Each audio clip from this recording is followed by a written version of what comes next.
नमस्कार दोस्तों, जय हिंद, वंदे मातरम। मैं आपके साथ जायसवाल सर। आप सभी का स्वागत अभिनंदन है टीटी फैमिली शिक्षकों के परिवार जायसवाल कोचिंग सेंटर पर, पावर्ड बाय शिक्षा ही प्रकाश है।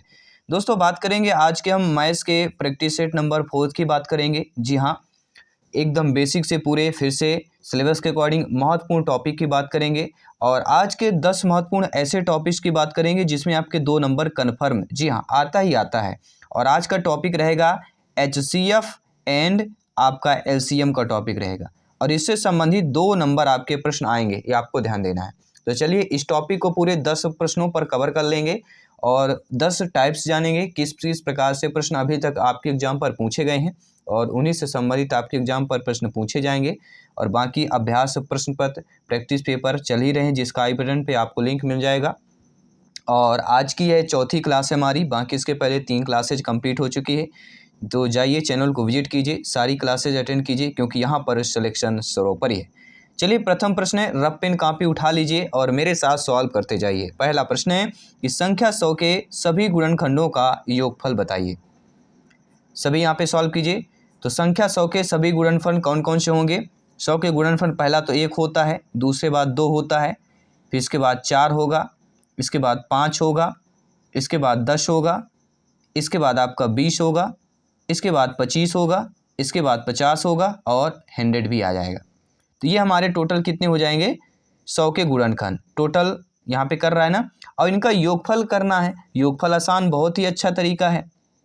तो बड़ी संख्या से छोटी संख्या जोड़ेंगे तो और आसान हो जाता है। 150, 175 एंड 175 20 कितना होगा? 195 और 195 10 कितना हुआ? 205, 205, 210, 214, 216 और 201 कितना होता है? 217। तो इनका टोटल गुणनखंडों का योग 217 हो जाएगा। पहला ऑप्शन सही हो जाएगा।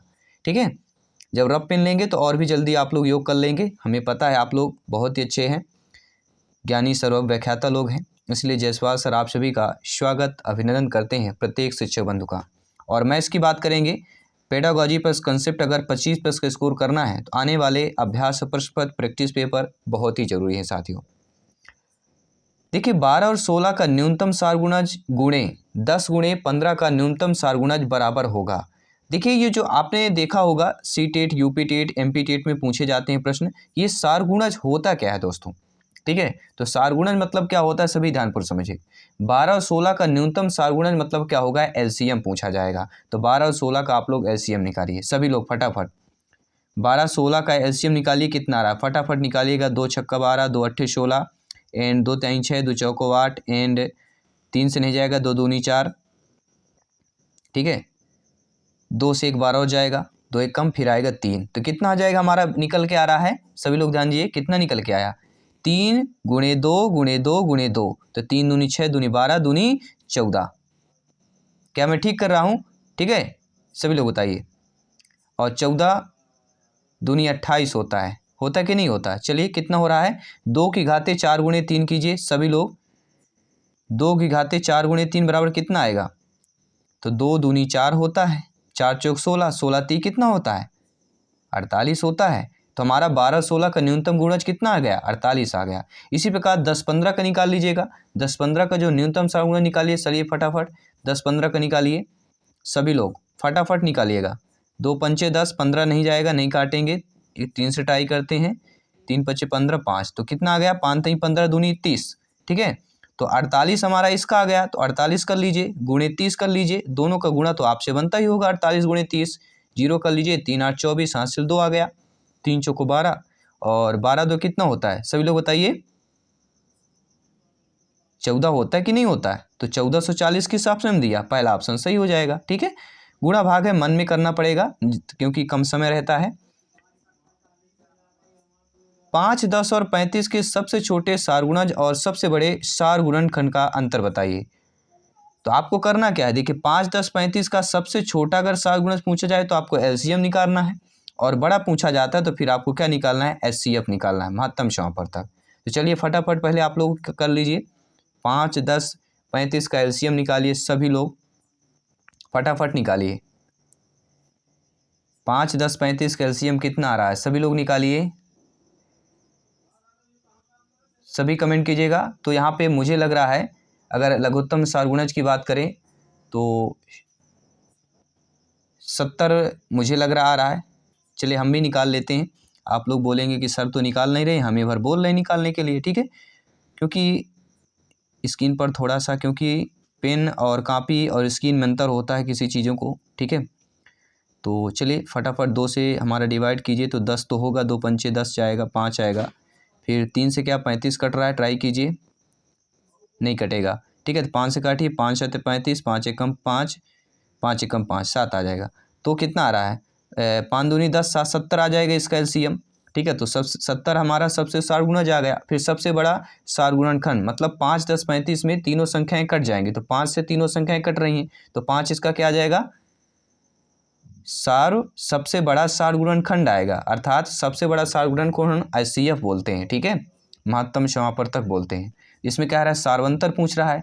सारवंतर मतलब क्या करना पड़ेगा, सभी लोग बताइए।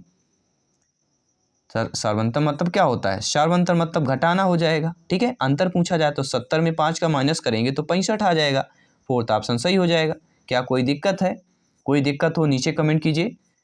चलिए बहुत बहुत धन्यवाद सभी मित्रों का। आइए बात करते हैं अगले प्रश्न की। संख्या 105 के गुणनखंडों की संख्या बताइए। बहुत ही आसान प्रश्न है, चलिए देखते हैं कितने भाई बहन यहाँ पे कर लेते हैं फटाफट। संख्या 105 के गुणनखंडों की संख्या बताइए।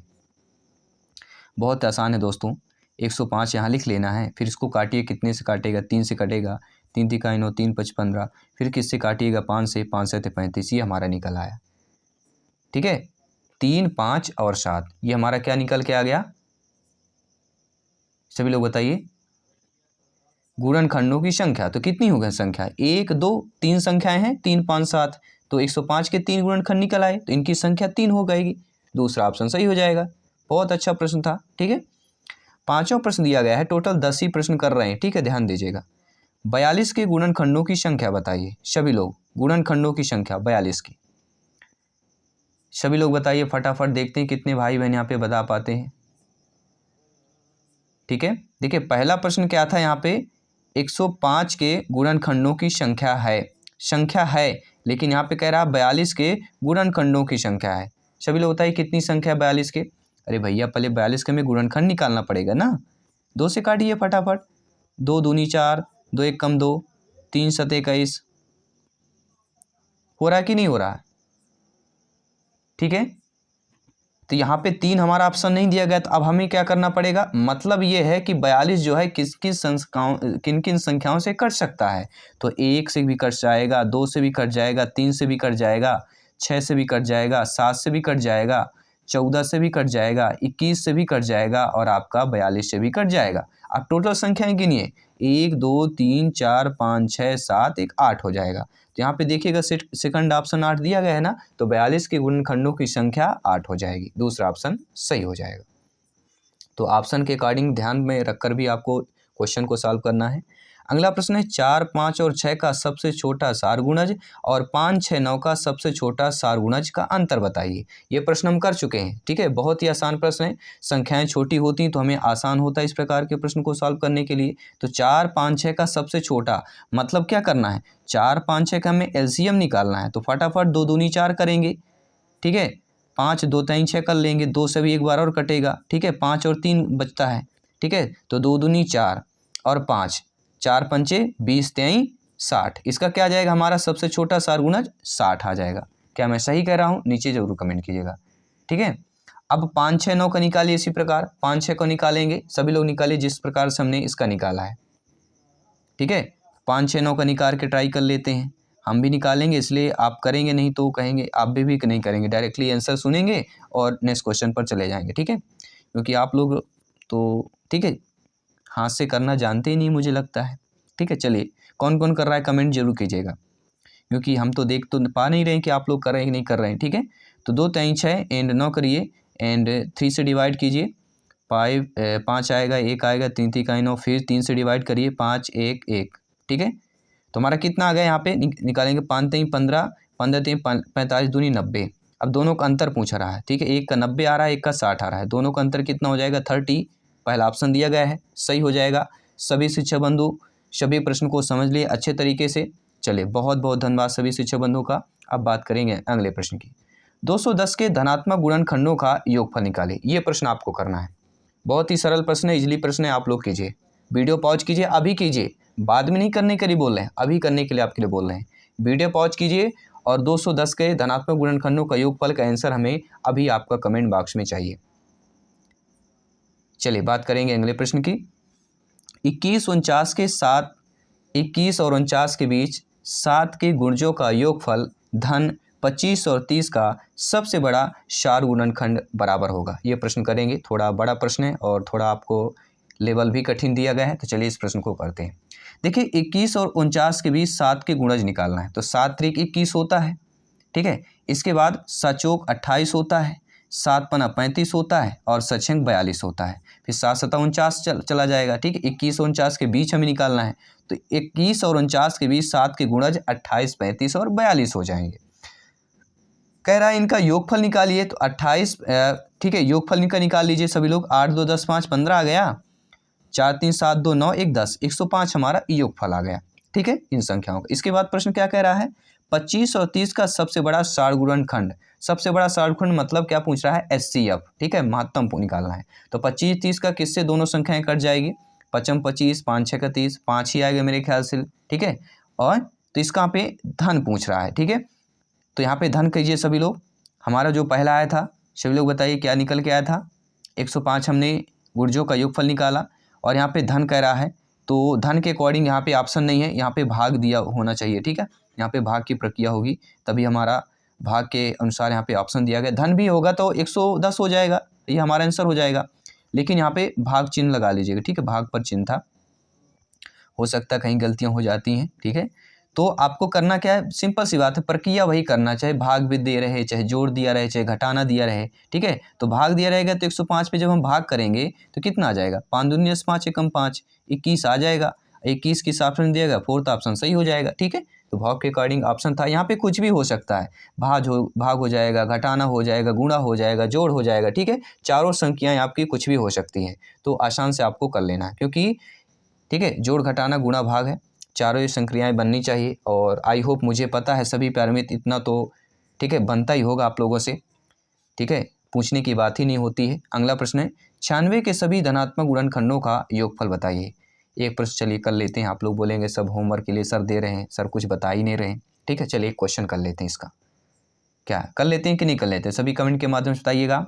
सभी मित्रों को, प्रत्येक भाई बहन का, सभी का वेलकम, अभिनंदन है एग्जाम फतेह की तैयारी पर। जी हाँ, एग्जाम फतेह की तैयारी चल रही है, सिलेक्शन की तैयारी चल रही है, हर सब्जेक्ट के प्रिपरेशन की तैयारी कर रही है।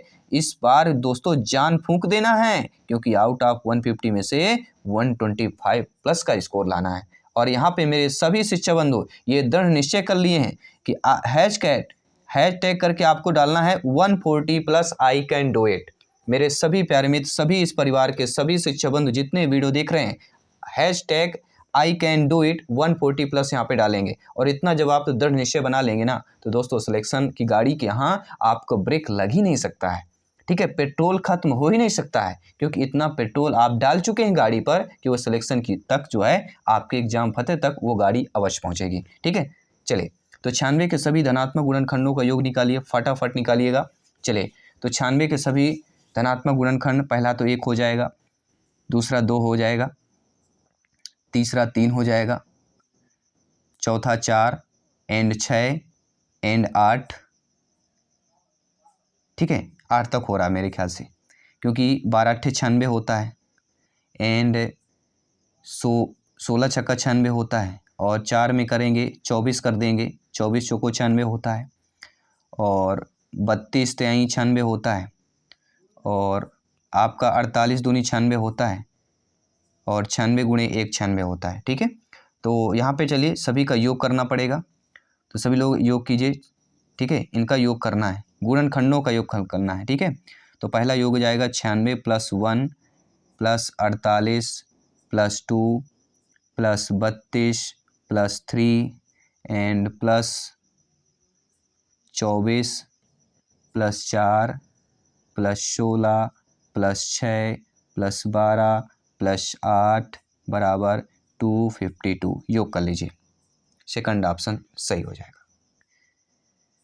अगला प्रश्न है 84 के सभी धनात्मक गुणनखंडों का योग जो 7 के गुणज है निम्न है। तो 7 के गुणज कौन कौन से 84 के सभी धनात्मक गुणनखंड निकालिए सभी प्यारे मित्र। पहला तो एक 7 हो जाएगा, 7 दूनी 14 हो गया, 7 त्रिक 21 हो गया, ठीक है, सचोक 28 हो गया, सचंग 42 हो गया, ठीक है। 49 से तो 84 कटेगा नहीं, इसलिए 49 को नहीं लेंगे, ठीक है, ध्यान दीजिएगा। सचंग 42, 7 सता 49 हो जाएगा और एक इसके बाद डायरेक्टली 84 होगा, ठीक है। बाकी आपके 7 का गुणा 84 के जो कटे धनात्मक गुणनखंड हो तो 84 मुझे नहीं लगता 7 से कटेगा, 14 से, 21 से, 28, 42, 84 से कटेगा। अब इनका कह रहा है योग निकालना है, तो चलिए 84, 42, 28, 21, 14, 7 का योग निकालिए। तो पहले अंत वाली संख्या योग कर लेते हैं। 7 4 11, 11 1 12, 8 20, 20 2 22, 22 4 कितना होता है 26 की 6। तो हमारा थर्ड ऑप्शन में दिया है लास्ट में 6, यही होना चाहिए। हासिल 2 कर लेते हैं, योग कर लीजिए पूरा पहले। तो 8 ये हासिल 2, 10 हो गए, 10 4 14, 2 16, 2 18, 1 19, 196 आ रहा है टोटल योग, ठीक है, थर्ड ऑप्शन सही हो जाएगा। 10वां प्रश्न इसके बाद आपके लिए एक मॉक क्वेश्चन भी देंगे। यदि 36 और 48 के सार्वधनात्मक गुणनखंडों का गुणनफल बराबर 999 प्लस 9 गुणे खाली स्थान, तो रिक्त स्थान पर हमें संख्या बताना है। रिक्त स्थान पर संख्या क्या आएगी? बहुत ही टफ क्वेश्चन है, ध्यान दीजिएगा, ठीक है। ये 10 प्रश्नों में से नंबर 1 टॉप क्लास का प्रश्न है और इस प्रकार के प्रश्नों को कैसे सॉल्व किया जाता है आइए समझ लेते हैं। देखिए 36 48 के 60 गुणनखंडों का यहाँ पे निकालना हमें, ध्यान दीजिए सभी यहाँ पे ध्यानपूर्वक समझिएगा इस प्रश्न को हम कैसे करेंगे, ठीक है। 36 48 दिया गया है। देखिए 36 का जब हम निकालेंगे यहाँ पे ध्यान दीजिएगा, 36 के जब हम गुणनखंड निकालते हैं तो क्या क्या आता है, देखिए 2 3 4 6 एंड 9 एंड 12 एंड 18 और 36 आता है। 48 का जब निकालेंगे तो क्या क्या आता है, 2 3 4 6 8 12 24 एंड 48। अब दोनों संख्या में देखिए क्या क्या मिल रहा है, एक तो 2 मिल रहा है, 3 मिल रहा है, ठीक है, 4 मिल रहा है, दोनों में 6 भी है और 12 है। तो 2 3 4 6 12 ये संख्या मिल रही है, ठीक है। तो आपको करना क्या है, 2 गुणे 3 गुणे 4 गुणे 6 गुणे 12, जब इन टोटल गुणा करेंगे टोटल आएगा 1728, ठीक है। अब x की जगह अब मान लेना रिक्त स्थान पर x है, यहाँ पे मान लीजिए 9x, ठीक है। तो 999 को उधर ले जाएंगे तो 999 इसमें माइनस हो जाएगा, इसमें 999 माइनस कर लीजिए, ठीक है। तो इसमें 999 जब माइनस करेंगे सभी लोग बताइए कितना आ जाएगा, तो 9x बराबर कितना आ जाएगा सभी लोग बताइए, 729 आएगा, आएगा कि नहीं आएगा। तो 9x बराबर कितना आ गया 729, तो x बराबर क्या आ जाएगा 729/9 आ जाएगा और 9 8 72 9 1 9 टोटल 81 आ रहा है। तो खाली स्थान की जगह क्या आ जाएगा, जब x की वैल्यू हमारी 81 आ गई, हमने माना था खाली स्थान पर x, तो x बराबर क्या आ जाएगा यहाँ पे 81 होना चाहिए। अगर नहीं आ रहा तो आप लोग कर सकते हैं 9 गुणे 81 कीजिए, सभी लोग 9 गुणे 81 कीजिए और 999 को कर लीजिए, इसके बराबर आएगा जो हमारी संख्या आई थी। चलिए देखिए 9 1 9 9 8 72 729 आ रहा है और 729 में 999 को जब हम प्लस करते हैं तो 9 9 18, ठीक है, 9 2 11 12 आ रहा है और 1728 आ रहा है जो हमारा 36 और 48 का 60 गुणनफल था, ठीक है। तो ये हमारा यहाँ पे आपका एग्जाम वो निकला है, क्या निकालते हैं हम, ठीक है, कि हमारा उत्तर सही है, ठीक है।